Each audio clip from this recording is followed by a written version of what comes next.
Kejutan ini semuanya serba tiba-tiba. Dan firman Tuhan sudah mengatakan bahwa segala sesuatu akan digoncangkan. Tentang berakhirnya pandemi ini tidak ada seorang pun yang tahu. Kita tidak bisa memaksa Tuhan harus menghentikan sekarang juga.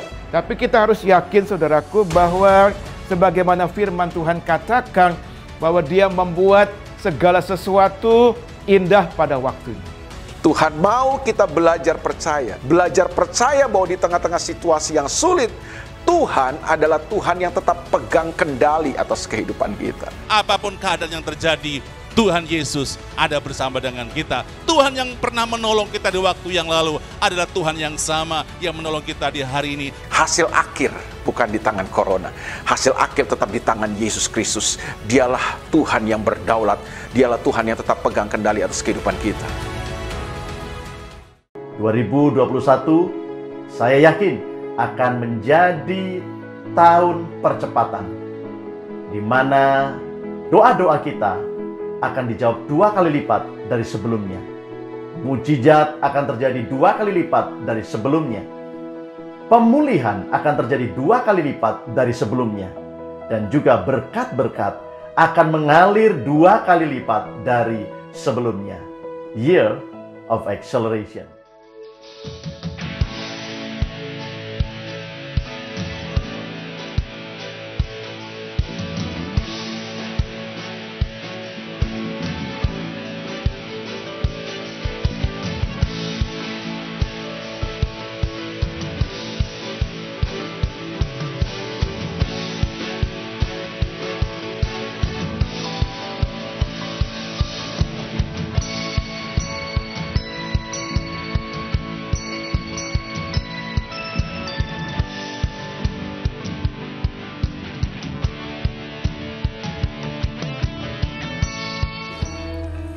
Saya akan melanjutkan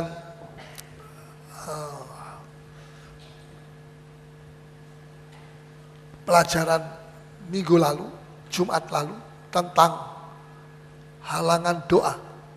Sekarang halangan doa yang keempat. Jadi ini merupakan bagian kelanjutan, bagian kedua. Ya, halangan dari doa yang keempat. Jadi doa itu ada halangannya, kita mesti pelajari. Halangannya keempat ini bernama kekeliruan.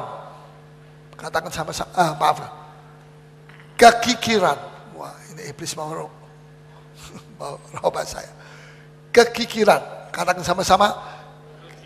Lebih keras, kekikiran. Ya, kikir. Ya, pelit. Ya, anak Tuhan tidak boleh pelit, tidak boleh kekiran. Jangan saya bilang, wah ini Om Paulus bicara soal uang lagi.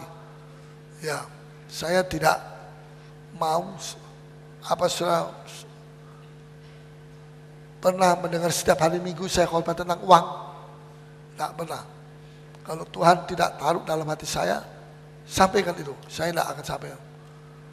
Ya, saya tidak mau jadi pendeta kalau setiap akhir tahun, akhir bulan, atau awal bulan mesti bicara soal uang. Karena jangan sampai jemaat lupa sama perpuluhan dan sebagainya. Tidak, saya tidak mau berbicara kalau bukan Roh Suci yang taruh itu dalam hati saya. Ya, tapi kalau memang itu Roh Kudus seperti sekarang, ini halangannya keempat dari doa itu adalah soal kekikiran. Kikir tentang uang tentunya, bukan kikir tentang hal-hal yang lain. Dan ini perlu kita bahas. Kalau memang ini dari Tuhan, saya mesti bicara.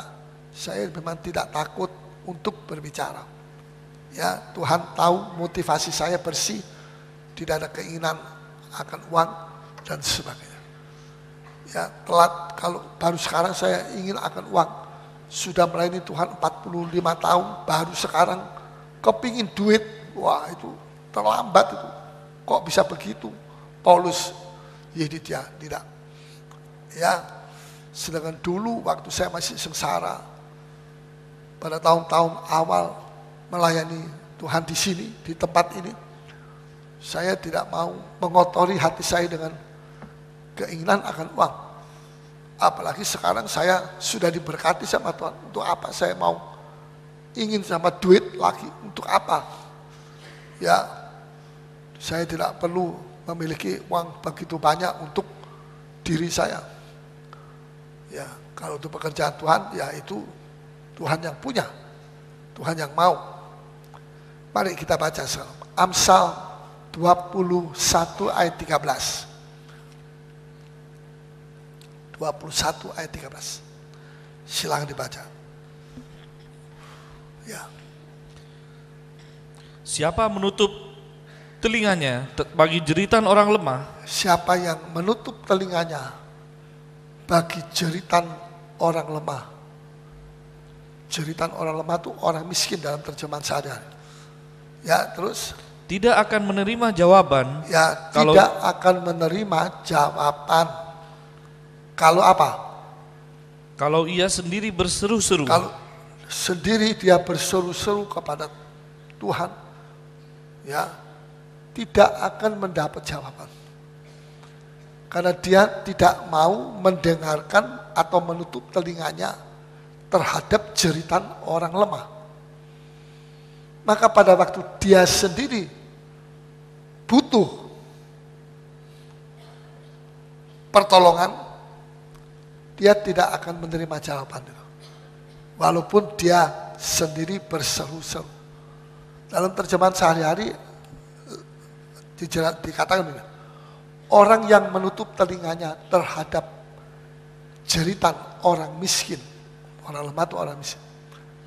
Orang yang menutup telinganya terhadap jeritan orang miskin, ya, tidak akan dipedulikan pada waktu mereka sendiri membutuhkan pertolongan. Kalau dia tidak mau dengar jeritan orang miskin, maka dia sendiri tidak akan dipedulikan pada saat dia sendiri membutuhkan pertolongan. Tidak akan dipedulikan oleh Tuhan. Ya, ketika dia sendiri membutuhkan pertolongan. Ya, siapa yang tidak pernah membutuhkan pertolongan? Orang miskin, orang kaya, semua perlu satu saat membutuhkan pertolongan. Kadang-kadang orang kaya tidak bisa ditolong lagi oleh uangnya. Tidak bisa. Mesti ada cara yang lain menolong dia.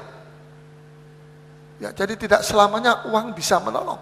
Kalau dia sudah masuk seperti koruptor masuk bui, tidak bisa, duitnya dia tidak bisa membuat dia keluar dari bui itu. Mesti dia jalani paling sedikit minimum berapa tahun. Ya, jadi semua itu termasuk uang itu terbatas, bisa menolong terbatas. Jangan kita mengharapkan kepada uang. Kalau kita mengharapkan terus kepada uang, nanti kita satu waktu akan kecewa. Sebab kita pikir uang itu tak terbatas pertolongannya kepada kita. Yang tak terbatas itu hanya Tuhan. Tidak ada yang lain. Ya, mungkin tidak ada halangan yang lebih besar di dalam doa kecuali yang dinamakan kekikiran. Ini halangan yang mungkin saja bisa yang paling besar dalam doa-doa orang percaya, orang Kristen. Ya, orang yang memberi dengan murah hati kepada pekerjaan Tuhan akan menerima juga dengan murah hati dari Tuhan. Yang memberi dengan murah hati kepada pekerjaan Tuhan akan menerima dengan murah hati pula pemberian dari Allah. Jadi bagaimana kita menerimanya dari Tuhan itu tergantung bagaimana kita memberi. Kalau kita memberi dengan ijir, dengan kita hitung-hitung sama Tuhan, Tuhan nanti juga hitung-hitung sama kita. dia memberi, tapi dia pakai hitungan, hitung sama kita. Repot kalau begitu.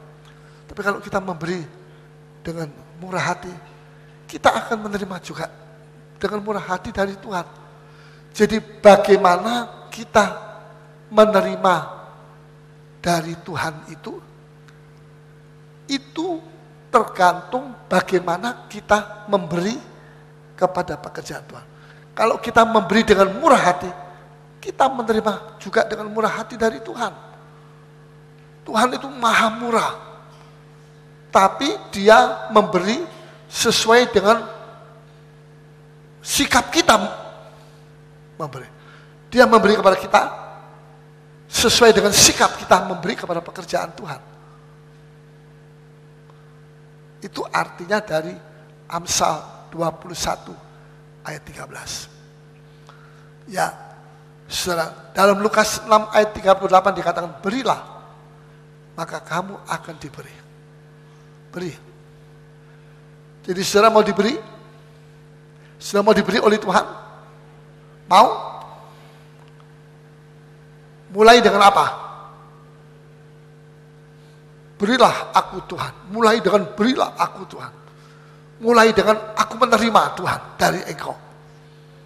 Maka kalau aku sudah menerima, aku bisa memberi. Aku tidak bisa memberi kepada pekerjaan Tuhan karena aku tidak menerima. Jadi aku mesti menerima dulu dari Tuhan, baru aku bisa memberi. Begitu? Itu pikiran dunia. Tapi dimulai tidak dengan aku menerima dari Tuhan.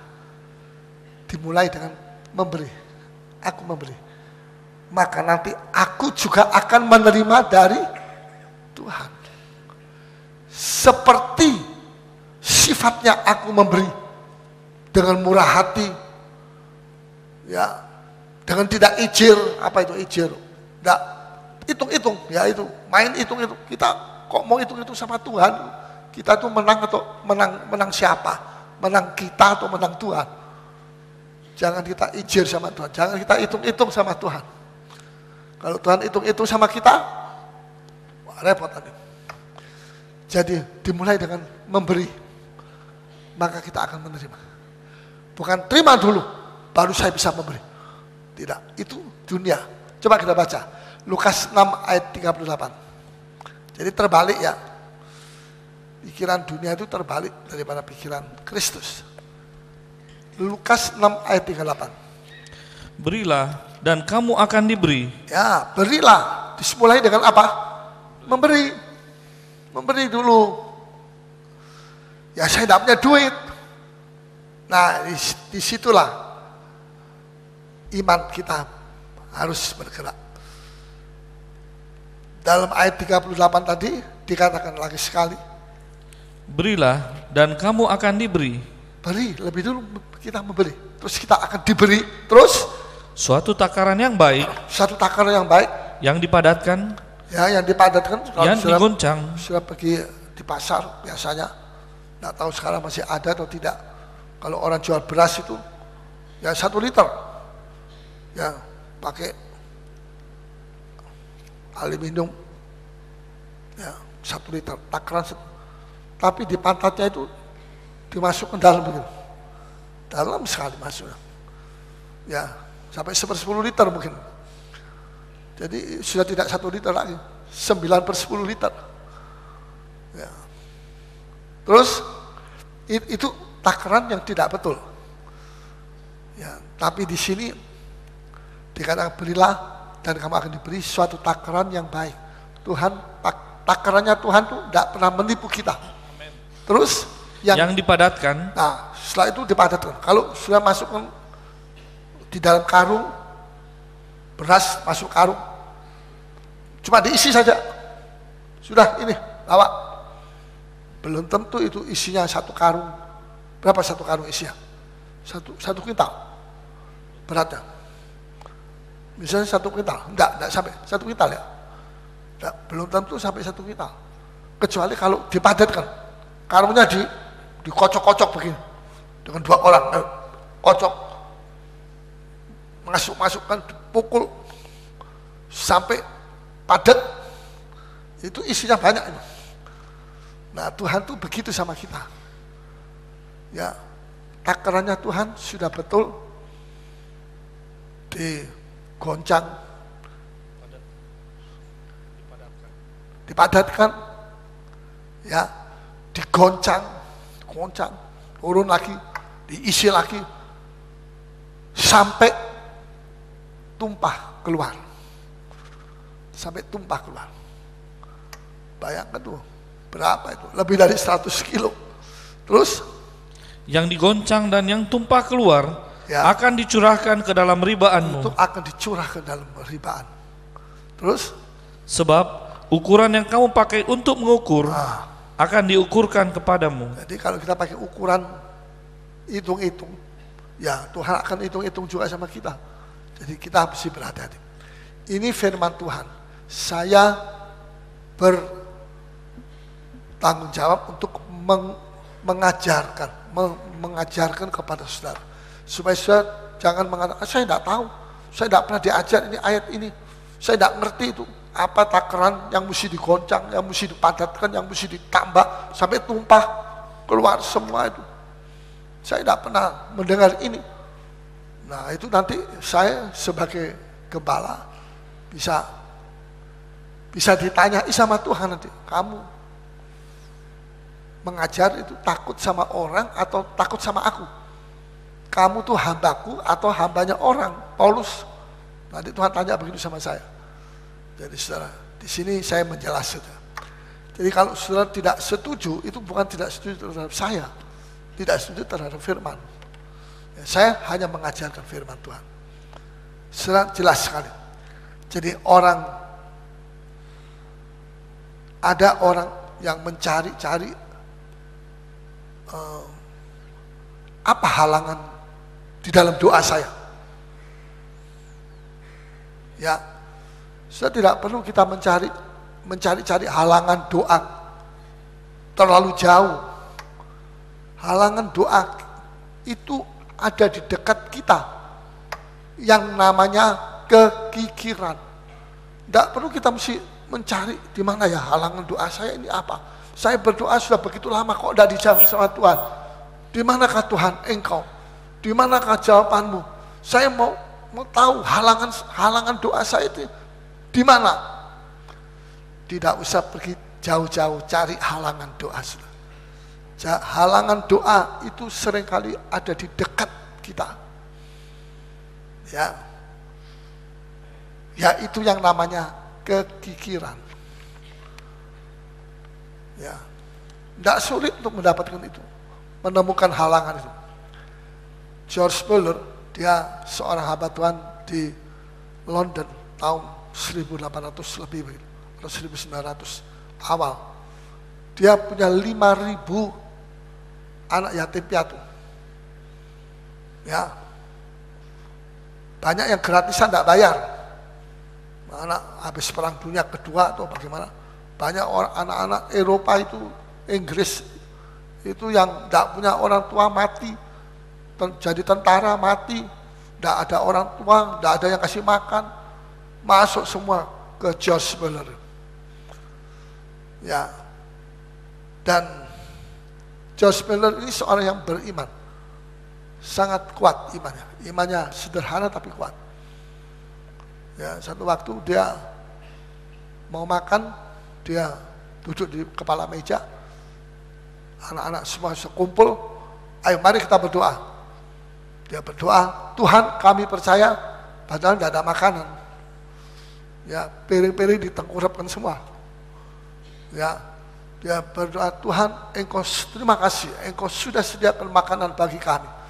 Kami terima dengan ucapan syukur dalam nama Tuhan Yesus Kristus. Amin. Terus dia buka mangkoknya, dia buka. Semua anak-anak ikut membuka.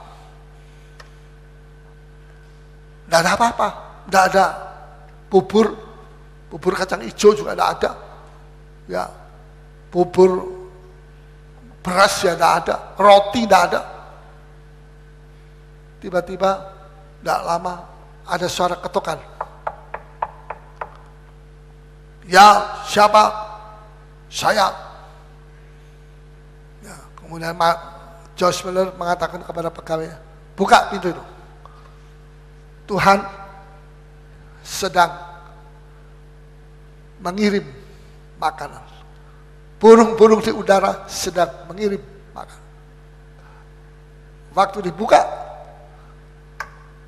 sudah berapa banyak karung penuh dengan tepung roti, ya, berjejer di situ. Orangnya sudah pergi, luar biasa.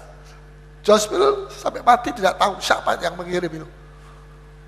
Dan itu tidak satu kali dia mengalami seperti itu, sering kali dia mengalami seperti itu. Ya, iman itu penting sekali. Ya, George Miller tahu bahwa imannya dia tidak akan naik kalau dia punya dosa kekikiran di dalam hatinya. Ingat, dia tahu bahwa imannya dia tidak akan naik kalau ada dosa yang namanya kekikiran di dalam hatinya dia. Karena kikir itu, dosa kikir itu membuat kerdil. Iman kita tidak bisa bertumbuh. Kerdil. Ya. Menghambat. Kekikiran itu menghambat iman kita. Kita berteriak-teriak, Tuhan berikan saya iman, berikan saya iman. Itu dosa kekikiranmu itu belum dicabut, kata Tuhan. Itu mesti dicabut lebih dulu. Dan tidak usah kamu teriak-teriak, nanti imanmu akan tumbuh. Tidak akan kerdil lagi, akan bertumbuh, akan jadi lebih besar.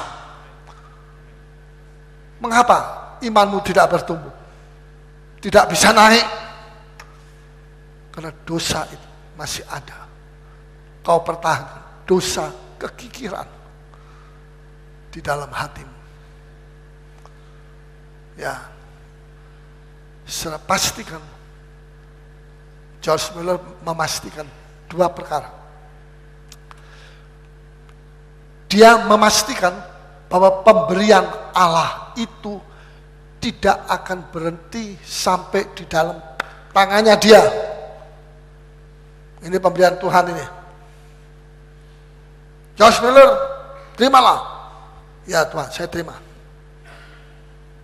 Terima kasih Tuhan. Sudah. Sampai di dalam tangannya dia saja. Ya, masuk kantong. Stop sampai di sana. Dia pastikan bahwa pemberian Tuhan itu tidak akan berhenti sampai di dalam tangannya dia saja. Tapi dia pastikan yang kedua, bahwa tangannya itu akan meneruskan, menyalurkan pemberian Tuhan itu untuk pekerjaan Tuhan. Dia pastikan bahwa apa yang dia terima dari Tuhan itu tidak mandek sampai di dalam tangannya dia sendiri. Ya, tapi ada yang disalurkan untuk pekerjaan Tuhan. Setiap dia terima, salurkan lagi. Ya ada keperluan-keperluan yang lain, oke, tidak menjadi soal. Tapi ada yang disalurkan. Dan tidak hitung-hitung dia kalau dia salurkan. Ya, pastikan dua perkara ini. Jangan berkat Tuhan berhenti di dalam tangan saudara. Maka nanti aliran berkat itu akan berhenti. Ya. Dan pastikan yang kedua, bahwa Anda akan meneruskan, menyalurkan terus. Berkat Tuhan itu terus Anda terima, salurkan, terima, salurkan. Ya, itu iman akan tumbuh kuat secara luar biasa. Ya, ada satu pepatah mengatakan Anda selalu menerima karena Anda selalu memberi. Ya. Kenapa saya selalu menerima dari Tuhan? Karena saya selalu memberi. Ya. Seringkali saya kalau ada apa-apa, ada sesuatu, saya bilang sama istri saya, coba keluarkan ya, uang pribadi saya, keluarkan sekian untuk ini, untuk itu, untuk itu. Istri saya tidak berani bilang, tidak boleh, jangan. Enggak, saya bisa janji. Kalau saya bilang, untuk ini, kerjakan. Sebab saya tahu, dengan memberi itu, saya akan menerima banyak dari Tuhan. Ya. Jadi, setiap kali saya menghadapi sesuatu, apa saja pokoknya, kalau Tuhan gerakkan hati saya, beri. Sekian, tidak peduli. Pokok berapa jumlahnya yang Tuhan taruh dalam pikiran saya, itu saya sebut. Ya. Dan istri saya keluarkan. Ya, tidak boleh suami istri tidak boleh bertengkar. Wah jangan. Suami bilang keluarkan, jangan, keluarkan, jangan. Berkatnya mandek loh. Kalau gegeran dulu, tidak boleh. Mesti dalam damai. Ya, dan kami mengalami itu. Kami diberkati, tapi bukan untuk diri sendiri. Hanya saya tidak gembar-gembor. Ya. Jadi kita selalu menerima dari Tuhan, karena kita selalu memberi. Jangan diputar balik. Kita selalu memberi, kami selalu memberi, karena kami selalu menerima dari Tuhan. Menerima dulu, mau lihat dulu, mau fakta dulu. Itu bukan iman. Iman itu percaya kepada sesuatu yang belum dilihat. Ibrani 11 ayat 1. Belum dilihat, tapi sudah percaya. Gereja-gereja yang selalu kekurangan adalah gereja-gereja yang tidak memperhatikan penginjilan. Ya, tidak memperhatikan penginjilan. Itu penting sekali, penginjilan. Saudara, dalam 1 Korintus 6, coba kita membaca. Saya mau bahas sedikit saja. 1 Korintus 6 ayat yang ke 1 sampai 10. Saya jelaskan begini. Rasul Paulus memberikan nasihat. Ya. Sebab di dalam ayat yang ke 9 dan 10, coba tolong bacakan ayat 9 dan 10 saja.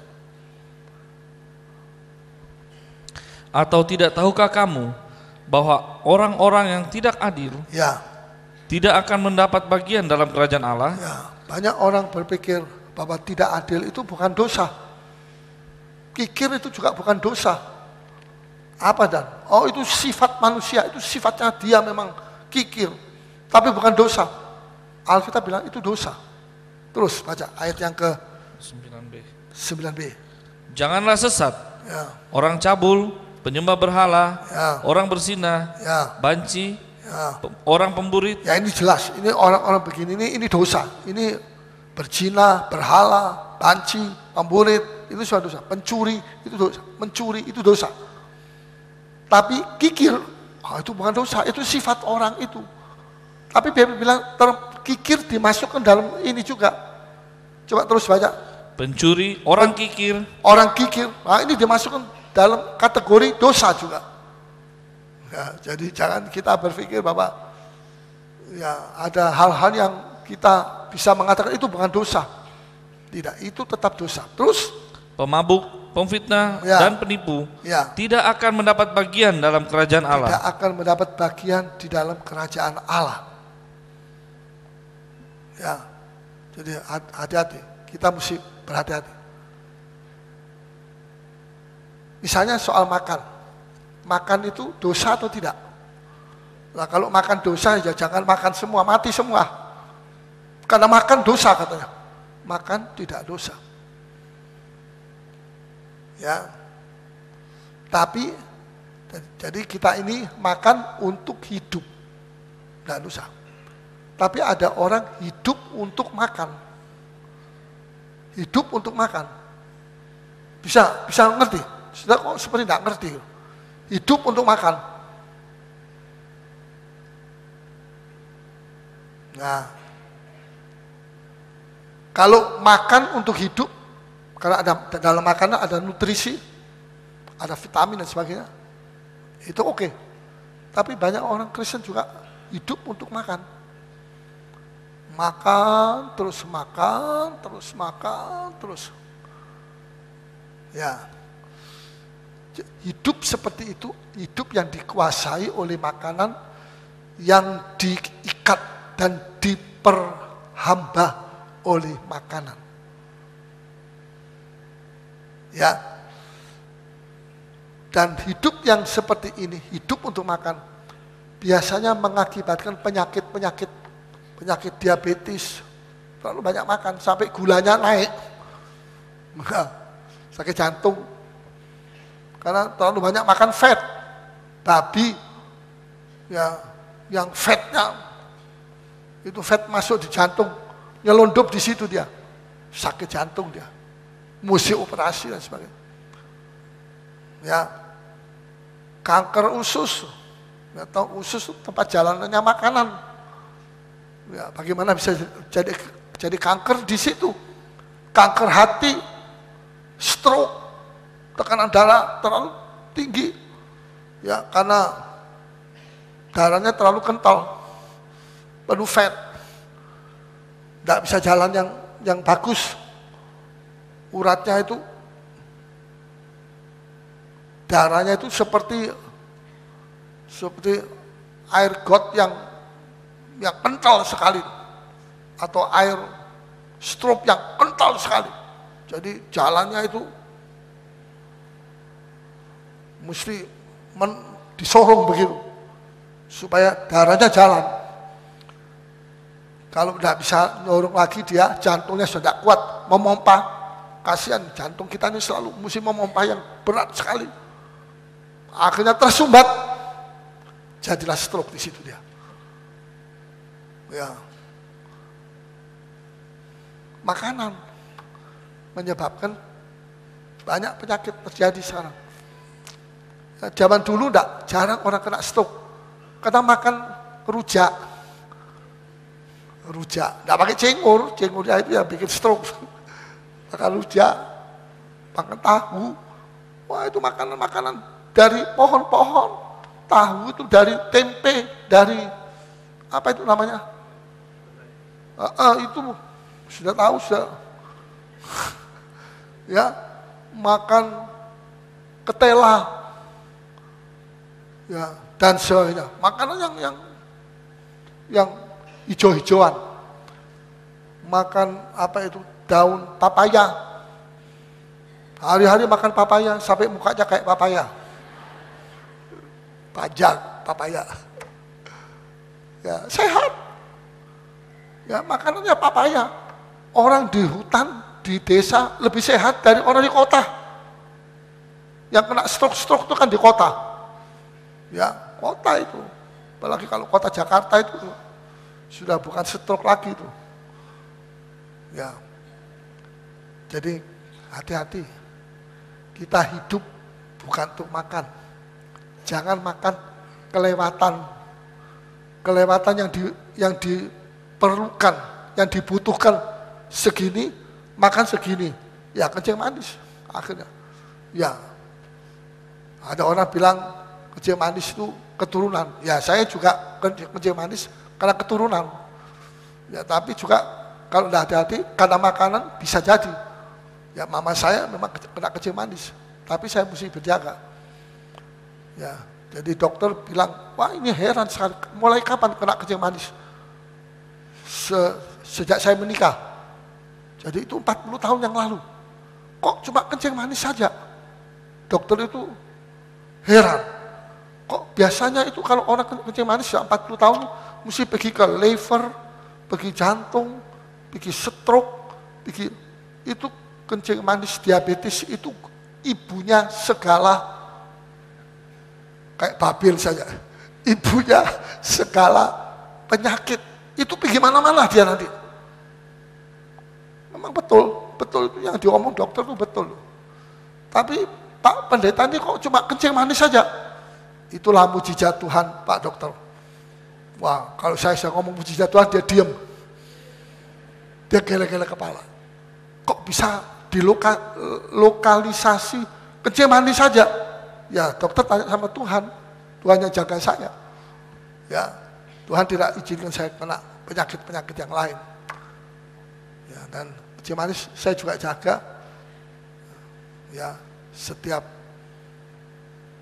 pagi saya tes 100, kemarin 109, kadang-kadang 120, 130 bisa. Kalau makan terlalu macam-macam bisa 140. Nah, ini makan macam-macam, bisa hati-hati. Ya, makan apa itu? Coklat 1 toples dia habiskan 1 malam. Besoknya untuk kalau tidak kena stroke. Ya, mesti hati-hati. Makanan tidak dosa, tapi itu sumber dari penyakit juga. Kalau kelebihan. Kita diajar jangan makan lebih dari secukupnya. Jangan makan lebih dari yang diperlukan oleh tubuh kita. Kalau kelebihan terus pergi ke sini, fatnya ke sini,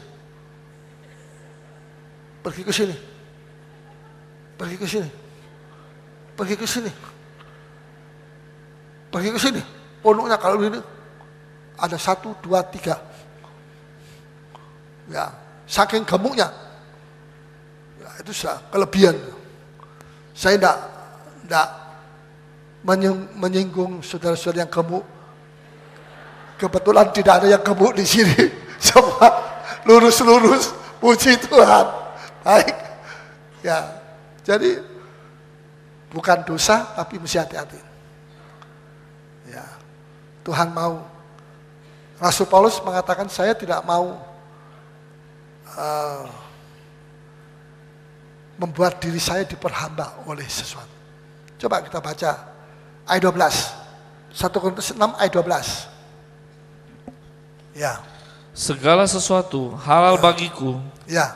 Tetapi bukan semuanya berguna. Ya, semua halal. Makan apa saja halal. Tapi tidak semua berguna. Terus? Segala sesuatu halal bagiku. Ya. Tetapi aku tidak membiarkan diriku diperhamba oleh sesuatu apapun. Ya, tidak mau diperhamba oleh sesuatu apapun. Nah, ini jelas di sini. Ayat 13. Makanan adalah untuk perut. Perut. Dan perut untuk makanan. Sekian. Tapi kedua-duanya akan berhenti. Itu nanti satu waktu akan berhenti. Saudara, saya mau memberikan contoh. Ya. 2 contoh. Yang pertama, orang kikir yang pertama adalah Lot. Mungkin sudah bilang, masa Lot itu kikir? Dia orang baik.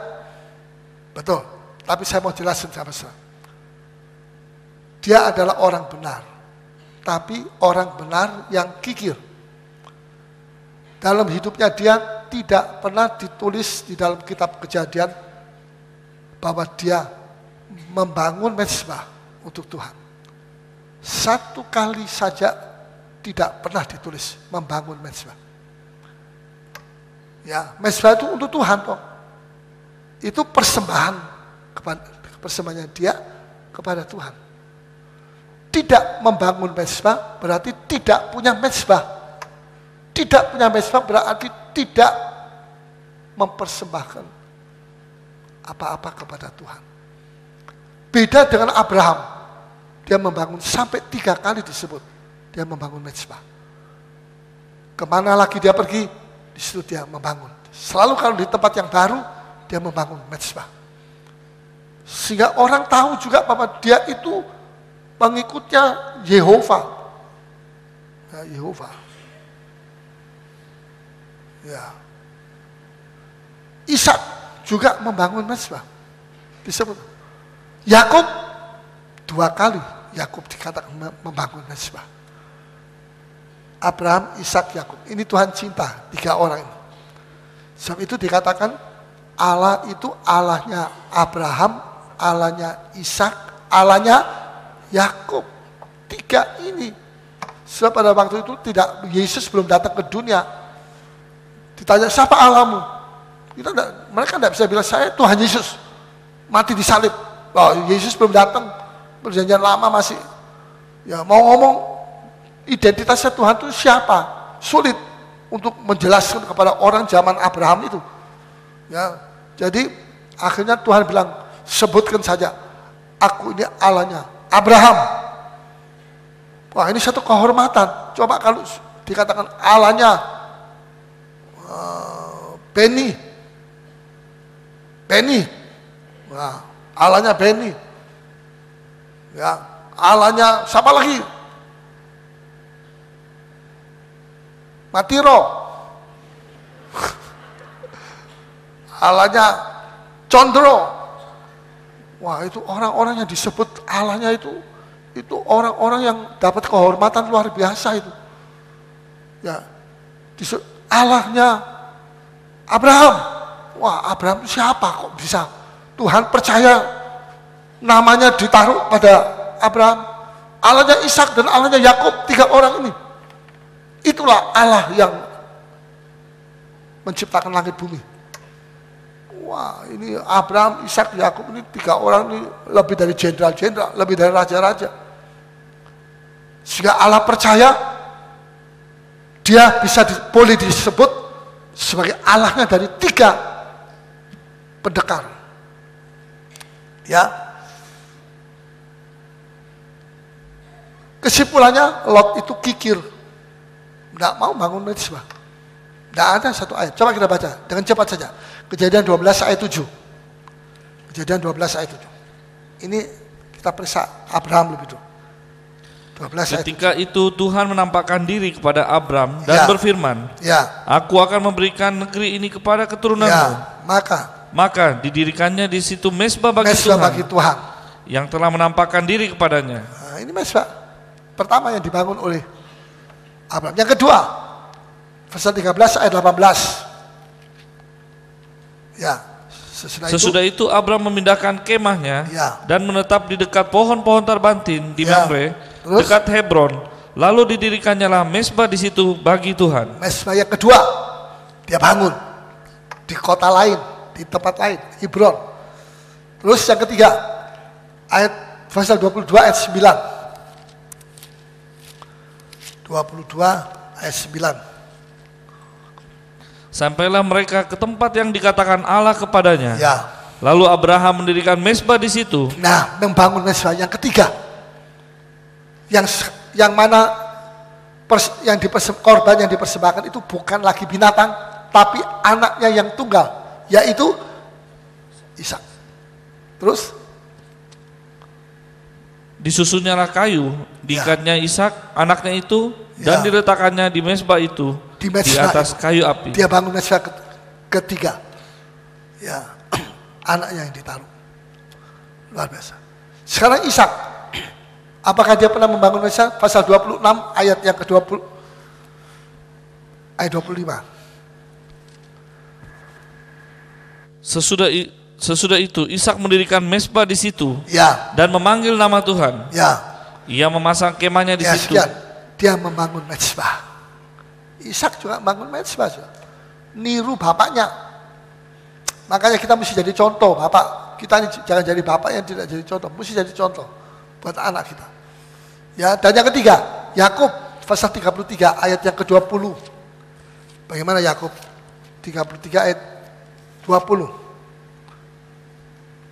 Ia mendirikan mezbah di situ dan dinamainya itu Allah Israel ialah Allah. Ya, di sini dikatakan dia mendirikan mezbah. Ini mezbahnya dari Yakub di situ dan dinamainya Allah Israel ialah Allah. Dan pasal 35 ayat 1. 35 ayat 1. Allah berfirman kepada Yakub, bersiaplah, pergilah ke Betel, tinggallah di situ. Dan buatlah di situ mezbah bagi Allah, yang telah menampakkan diri kepadamu ketika engkau lari dari Esau kakakmu. Ya, saudara, di sini kita melihat Abraham, Ishak, Yakub membangun mezbah, tapi Lot tidak membangun mezbah. Tidak mau persembahkan korban untuk Tuhan, tidak mau dia. Akhirnya bagaimana? Semua kekayaannya dia habis ludes, dibakar bersama dengan kota Sodom. Ya. Bandingkan sekarang dengan Abraham. Saya bandingkan Lot dengan Abraham. Abraham ini masih omnya dari Lot. Bapaknya Lot itu Haran, saudara dengan Abraham. Haran sudah mati. Jadi dia sebagai anak sulung menguasai seluruh kekayaan. Ya. Tapi Abraham ini punya sifat mengalah. Dia bilang, kalau kamu pilih ke kanan, aku ke kiri. Dan sebagainya. Dan seterusnya. Mengalah. Apa mengalah itu identik dengan rugi? Wah, rugi kalau mengalah. Ya, kalau dia mengalah, Abraham mengalah berarti Abraham itu kehilangan tanah yang subur. Satu. Dan yang kedua, kehilangan masa depan. Kekayaan masa depan itu kehilangan dia. Karena gara-gara mengalah. Apa betul? Hartanya Abraham menjadi habis. Karena dia salah memilih. Pada waktu dia suruh Lot memilih lebih dulu. Tidak. Ya, hartanya Abraham saya mau tunjukkan. Tidak habis-habis. Setiap kali harta itu diwariskan kepada generasi berikutnya, hartanya tidak menjadi lebih sedikit, tapi jadi lebih banyak. Ketika diwariskan kepada Ishak, Bible bilang hartanya Ishak itu lebih banyak daripada hartanya Abraham. Coba kita baca. Kejadian 26 ayat 12. 26 ayat 12. Maka menaburlah Ishak di tanah itu, dan dalam tahun itu juga ia mendapat hasil 100 kali lipat, sebab ia diberkati Tuhan. Di sini Abraham sudah mati. Pasal 26 Abraham sudah mati. Sekarang kekayaannya Abraham itu jatuh kepada Ishak, anak sulung, anak perjanjian. Dan Alkitab bilang Ishak menabur pada masa paceklik. Di tanah itu dalam tahun itu juga dia menghasilkan 100 kali lipat. Sebab ia diberkati. 100 kali lipat. Pernahkah ada ayat bilang Abraham diberkati 100 kali lipat? Tidak ada. Anaknya ada ayat memberitahu Ishak diberkati 100 kali lipat. Kesimpulannya, berkat kekayaannya Abraham itu ketika diwariskan kepada Ishak, diberkati jadi 100 kali lipat oleh Tuhan. Ini luar biasa. Kemudian berikutnya dikatakan dalam ayat 13, dan orang itu Ishak itu menjadi kaya, satu. Kedua, bahkan kian lama kian kaya, dua. Dan yang ketiga, dan ia menjadi sangat kaya. Pernahkah ada ayat mengatakan Abraham itu menjadi kaya? Mungkin ada. Tapi kemudian dikatakan dan menjadi sangat, bukan, menjadi kian lama kian kaya, dua. Dan akhirnya menjadi sangat kaya. Ada ayat mengatakan Abraham itu menjadi kaya, kian lama kian kaya, sangat kaya? Tidak ada. Anaknya Ishak diberkati. Berarti kekayaan berkat Tuhan itu tidak habis. Ya, saudara, saya baru dari Surabaya itu, saya seringkali lewat jalan Genteng Kali. Itu rumah saya waktu masih kecil. Ya, dengan papa di situ. Itu rumah besar. Wah, tidak ada rumah besar seperti itu. Kecuali sekarang banyak rumah besar-besar yang tinggi-tinggi, pencakar langit. Tapi zaman tahun 50 itu rumah bekas hotel dari Jepang, besar. Itu dibeli sama gereja. Ya. Itu dibeli sama gereja, jadi gereja. Tapi tidak maju. Saben kali saya lewat situ, saya ngeresuloh, saya seperti mengelus dada. Aduh Tuhan, kok saya menyesal, kenapa kok dijual, dibeli sama gereja. kalau ini dijadikan gereja terus seperti itu, seperti dulu itu, ya nggak usah dijual ke gereja. Ya karena papa saya sudah tua, dia tak bisa tinggal di rumah besar itu, dia jual. Tapi saya menyesal, tidak berkembang ini gereja, mati. Ya, nah waktu itu tahun berapa? Tahun 80. Itu kami membutuhkan tanah yang besar, belum beli ini, belum beli yang di belakang, belum tempat parkir, belum, masih baru yang gedung gereja yang Alfa itu kecil. Ya, kami mau beli, mau punya tanah yang lebar, yang luas, tapi harganya mahal. Di Genteng Kali itu, wah coba saya pegang di situ, tapi Tuhan tuh heran. Tuhan bilang, Paulus tidak usah takut. Harta rohani yang ada pada bapakmu itu, aku serahkan kepada kamu. Kamu akan mendapatkan tanah yang lebih luas. Ditambah lagi tanah 1 hektar, 10.000 meter untuk jadi sekolah sekarang di Mongin City Baru. Ya, belum lagi tanah-tanah di tempat lain. Di muka sini ada ruko 1. Untuk sekolah Alkitab ada 2 ruko di Tanjung. Ya, dan Tuhan masih bilang nanti ini akan terus ke belakang. Saya terima kasih Tuhan. Saya tidak iri hati dengan tanah Genteng Kali. Cuma saya sayangkan kenapa tempat begitu luas kok tidak bisa maju begitu. Ya, memang bukan kita yang bisa memajukan kerjaan Tuhan. Itu hanya Roh Kudus yang bisa. Ya, tapi saya percaya harta rohani yang ada pada bapak saya itu tidak akan habis-habis. Itu terus berkembang. Seperti di sini kita lihat. Ya. Kemudian yang ketiga, dalam ayat 14. Ayat 14. Ia mempunyai kumpulan kambing domba dan lembu sapi. Ayat pasal 26. Banyak serta banyak anak buah sehingga orang Filistin itu cemburu kepadanya. Ya, saya tidak sempat mencari ayat. Apakah ada ayat orang Filistin cemburu sama Abraham? Tapi yang jelas ini orang Filistin cemburu sama Ishak. Karena Ishak itu diberkati dengan berkat spesial. Pernah saya jelas, berkat spesial. Ya, kalau berkat biasa-biasa orang tidak akan cemburu sama saudara. Tapi kalau saudara diberkati dengan berkat spesial, orang akan cemburu kepada saudara. Betul? Ya, Yusuf berkatnya spesial. Semua saudaranya cemburu sama dia. Kecuali Benyamin. Ya. Jadi kalau kita diberkati, kita mesti siap orang cemburu kepada kita. Tapi jangan kita balas.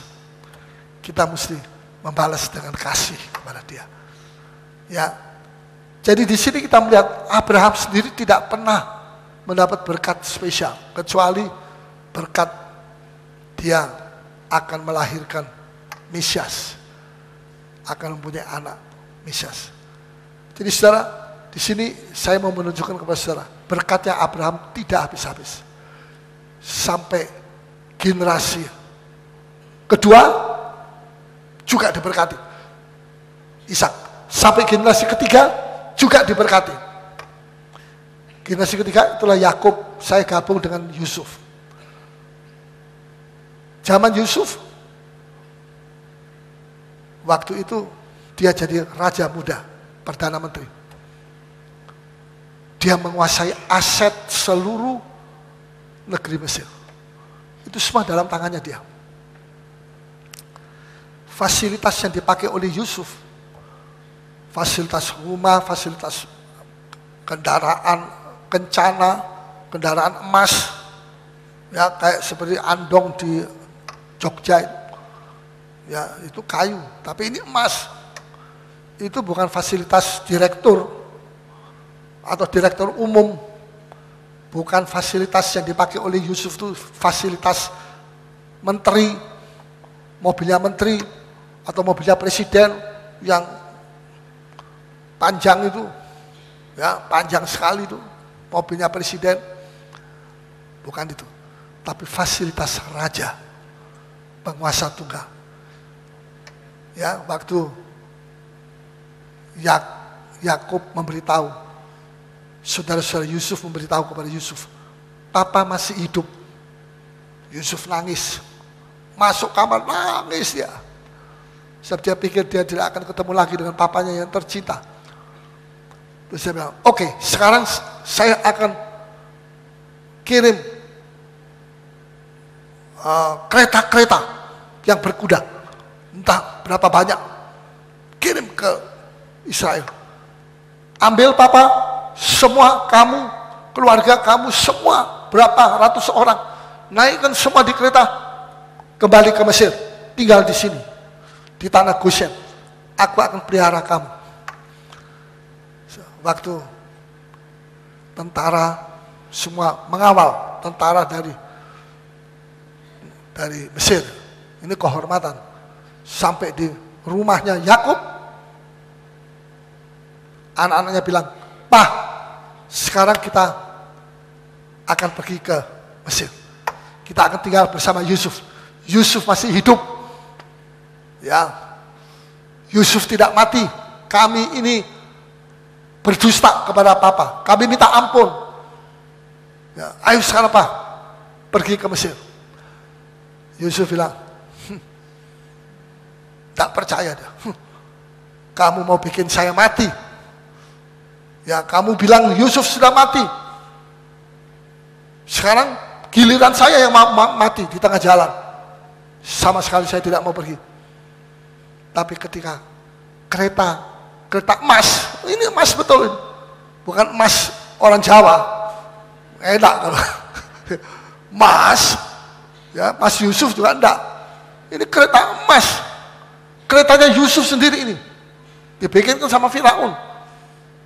Berhenti di muka, stop persis di muka rumahnya Yakub. Waktu Yakub keluar, dia lihat. Dia nangis. Dia bilang, sekarang saya percaya. Bible bilang, semangatnya yang sudah padam itu menyala-nyala lagi. Ya, sekarang saya mau pergi. Saya mau pergi ke Yusuf. Saya akan ketemu dengan Yusuf. Saya akan tinggal bersama Yusuf. Luar biasa. Ya, sudah sampai derajat raja sekarang. Ishak waktu itu sudah 100 kali lipat kekayaannya. Wah, sangat kaya, makin kaya. Tapi belum sampai kepada kereta kencana. Berapa ratus kilo emas itu. Dan berapa kereta kencana itu. Mereka berjalan. Diiringi dengan tentara dari Mesir. Semua orang ketakutan. Ya, memang dibuat takut. Jangan sampai mereka menyerang konvoi ini. Saudara, bukan tambah merosot, tambah naik. Tadi dari Abraham naik, kekayaannya lebih banyak, 100 kali lipat, makin kaya, sangat kaya. Ya, itu zaman Ishak. Sekarang zaman Yakub, fasilitas raja sudah sampai kepada ukuran raja. Yakub itu bapaknya raja, tidak pernah habis. Karena Abraham itu tidak kikir. Dia ajar anaknya juga tidak kikir, Ishak. Dan dia ajar juga Yakub, cucunya, tidak kikir.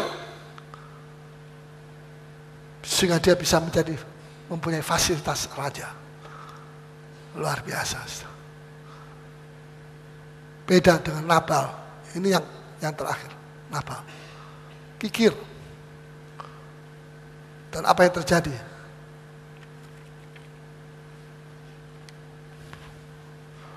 Apa yang dia lakukan hari itu dengan kekikirannya? Dia menghancurkan masa depannya dia sendiri. Sikap daripada Nabal menghancurkan masa depannya. Saudara, terakhir, setiap persembahan kita itu adalah investasi untuk masa depan kita.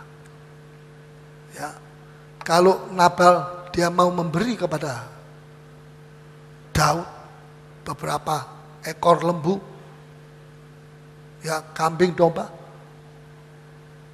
dia punya masa depan bagus.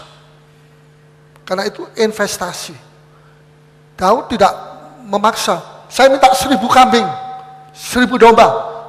Daud bilang, terserah, kamu mau kasih berapa sama saya. Ya.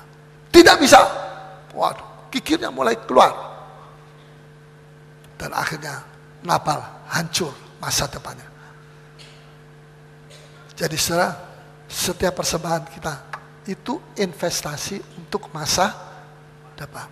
Jangan takut tidak rugi. Investasi kita untuk kerajaan surga tidak akan pernah rugi. Amin. Abraham diberkati, Ishak lebih diberkati, Yakub lebih lagi diberkati, Yusuf lebih lagi diberkati. Saudara dan saya juga diberkati oleh Tuhan. Jangan takut, sebab Tuhan yang memberi adalah Tuhan yang hidup di tengah-tengah kita.